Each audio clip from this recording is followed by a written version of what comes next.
왕들이 행한 모든 일을 따라서 여호와 보시기에 악을 행하였더라. 아멘.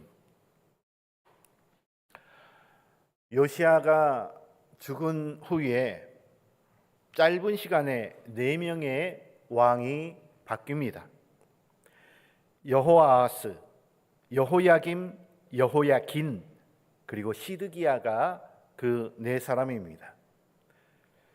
이들 중에 여호아하스, 여호야김, 시드기야는 요시야의 아들이고 여호야긴은 여호야김의 아들, 그러니까 요시야의 손자가 되겠죠.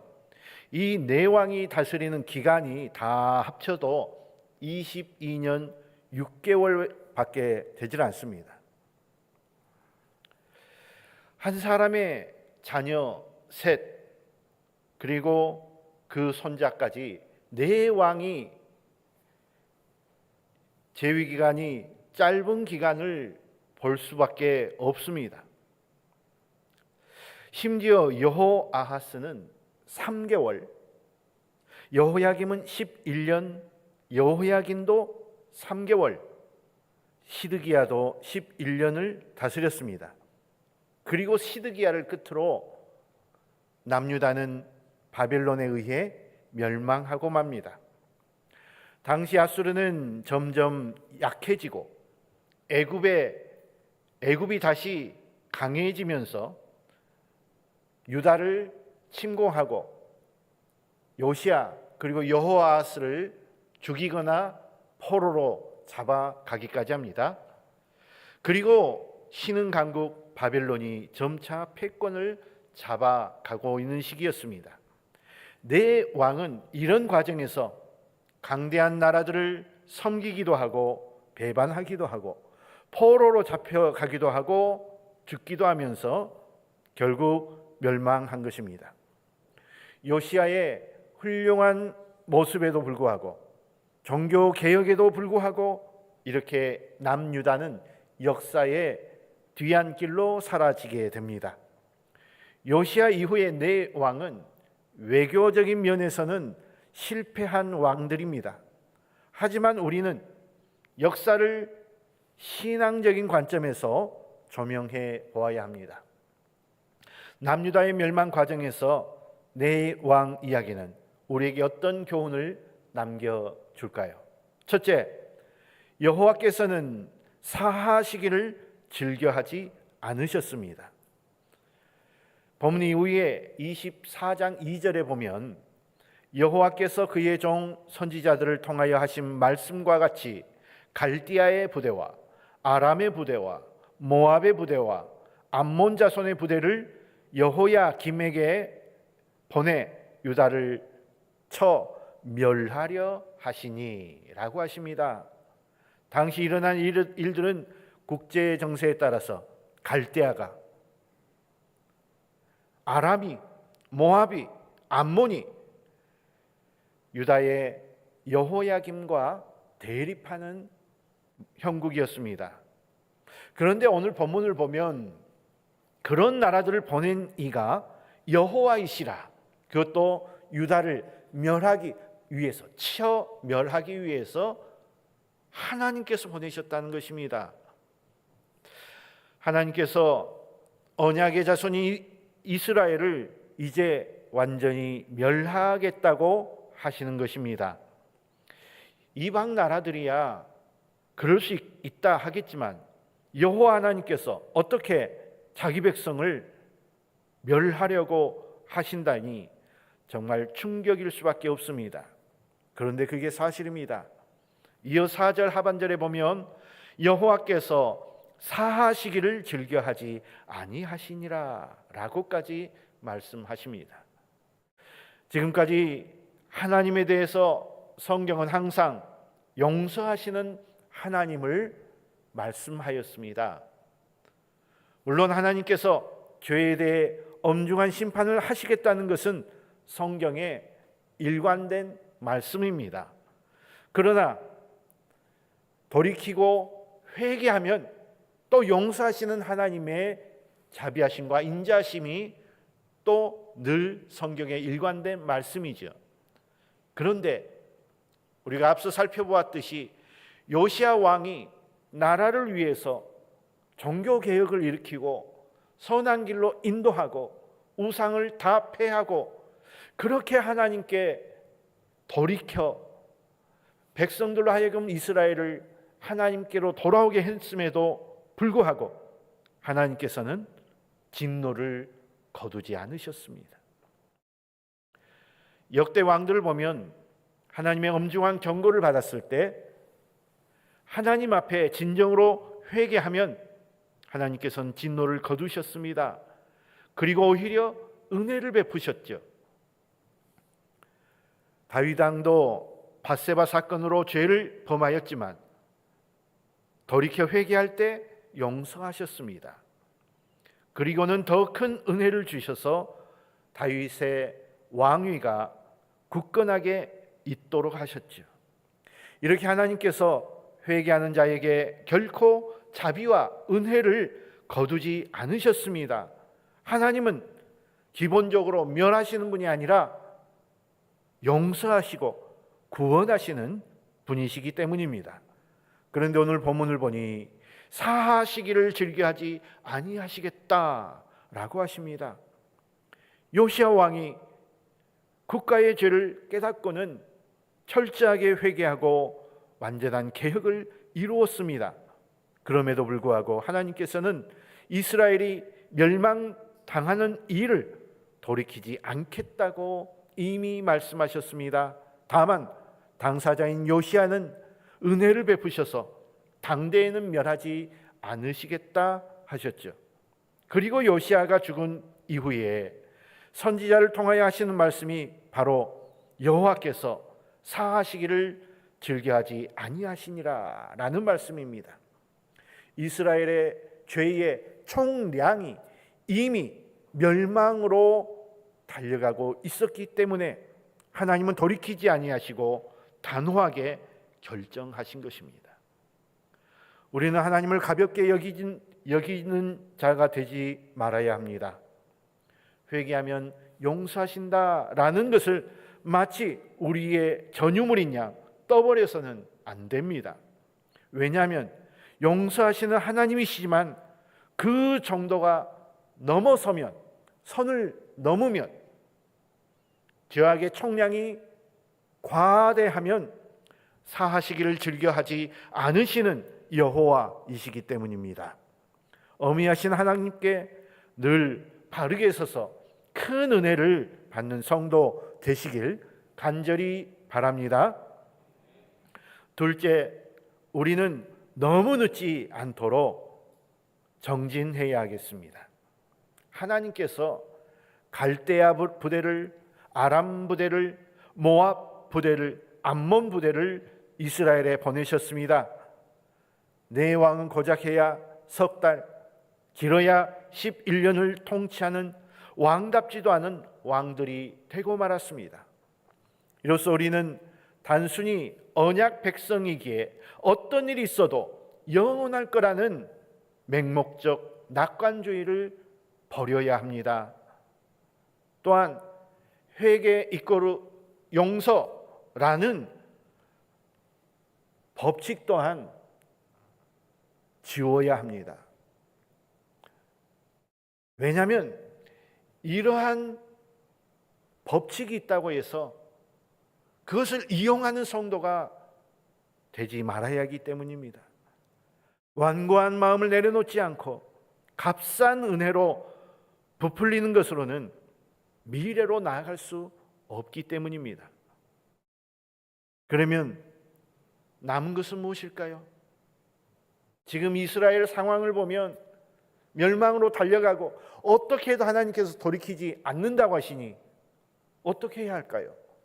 절망할까요? 포기해야 할까요? 우리는 본문의 내용을 반면교사 삼아야 합니다. 본문은 다 끝이다 라는 것을 보여주려고 성경에 기록된 것이 아닙니다. 이렇게 엄중한 사실을 보여주심으로 하나님께서 오늘 우리에게 주시는 메시지가 있습니다. 그것은 바로 긴박성입니다. 절박함입니다. 회개하는데 너무 늦지 않아야 합니다. 하나님께서 주시는 기회가 있습니다. 그 기회를 놓치지 않아야 합니다. 그러나 역대 왕들은 그 기회를 놓쳐서 결국에 여기까지 오지 않았습니까? 아무리 요시야 왕이 발버둥을 쳐도 하나님께서 돌이키시지 않는 그야말로 선을 넘지 않았습니까? 그러므로 우리는 긴박성을 가지고 그 선을 넘지 않도록 늘 하나님께 바로 서야 합니다. 예수님께서 이 긴박성을 강조하시면서 복음을 전파하셨는데 최초의 복음이 무엇이었습니까? 때가 찼고 하나님의 나라가 가까이 왔으니 회개하고 복음을 믿으라. 예수님은 때가 찼다고 말씀하십니다. 이 말씀은 바로 지금이 적기다라는 말씀입니다. 더 이상 적기는 없다라는 말씀입니다. 때가 늦지 않도록 회개하고 복음을 믿으라는 것입니다. 이것이 바로 예수님께서 말씀하신 긴박성입니다. 하나님의 나라가 어디쯤 왔다고 하십니까? 가까이 왔다 하십니다. 이것은 이제 발을 떼어 그리로 들어가는 순간이 바로 지금이다라는 긴박성을 말씀합니다. 회개하고 복음을 믿는 일은 미적거릴 일이 아닙니다. 회개하고 복음을 믿는 일은 해도 되고 하지 않아도 되는 그런 일이 아닙니다. 지금 바로 당장 해야 할 일이라는 것을 강조하시는 것입니다. 예수님께서 하시는 말씀 하나만 더 생각해 봅시다. 세례 요한이 감옥에 갇혀 제자들을 보내어 예수님을 만나게 합니다. 이때 예수님은 세례 요한을 여인이 낳은 자 중에 세례 요한보다 더 큰 이가 없다고 칭찬하셨습니다. 그런데 또 동시에 예수님은 세례 요한을 가리켜서 세례 요한의 때부터 지금까지 천국은 침노를 당하나니 침노하는 자는 빼앗느니라 라고 하셨습니다. 이 땅에서 아무리 큰 자라 하더라도 천국에 가면 지극히 작은 자라는 것입니다. 그만큼 천국은 놀라운 것입니다. 그런데 이 또 하나 놀라운 사실은 이 천국을 향해서 침노하라라고 말씀하신 것입니다. 사실 침노라는 단어는 폭력을 동반하여 빼앗는 것을 가리킵니다. 그래서 부정적으로 쓰일 때가 많습니다. 그래서 우리는 맥락을 살펴야 합니다. 왜 예수님께서 천국을 침노하라 말씀하셨을까요? 바로 긴박성을 강조하는 의미로 하신 말씀입니다. 절실하게 긴박하게 천국을 사모하고 들어가는 자가 되어야 한다는 것입니다. 미적거리고 머뭇거리면 안 된다는 것입니다. 지금 당장 천국으로 침노해 들어가야 한다는 것입니다. 하나님 앞에서 가장 큰 죄는 머뭇거리는 것입니다. 내일 하겠습니다. 하나님, 제가 순종은 하겠습니다. 하지만 지금은 아니고요. 다음에 할게요. 이러한 완고한 모습에 지나지 않습니다. 침노하여 들어가는 일은 머뭇거려서는 안 됩니다. 긴박하게 해야 합니다. 내일이라는 어리석음에 빠지는 긴박성을 잃고는 멸망당하는 자가 되고 말 것입니다.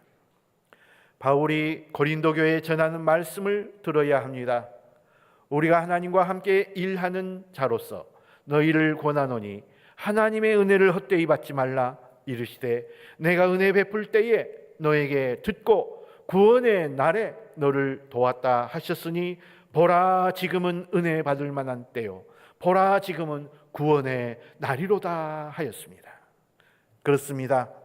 하나님은 지금 은혜를 준비하셨습니다.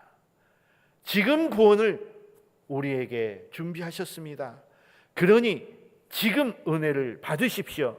지금 구원을 받으십시오. 미적거리지 말고 긴박함을 몸소 마음속에 새기시길 바랍니다. 뒤로 미룰 일이 따로 있지 않습니다. 은혜 받은 것은 결코 뒤로 미룰 수 없습니다. 성도 여러분, 오늘 우리가 읽은 본문에는 네 왕의 짧은 재임과 이스라엘의 멸망에 대해서 말씀하고 있습니다. 그들은 은혜 받을 때를 다 놓쳐버렸습니다. 이것을 성경에 기록하게 하신 것은 우리는 그런 모습이 되지 말라는 경고의 말씀으로 받아야 합니다. 하나님의 은혜와 구원을 바라는 것은 긴박하게 이루어져야 함을 강조합니다. 우리는 이 메시지를 받고 지금 이 자리에서 바로 여호와께로 나가는 하늘 나라를 침노하는 하나님의 백성이 다 되시길 주님의 이름으로 축원합니다. 기도하겠습니다.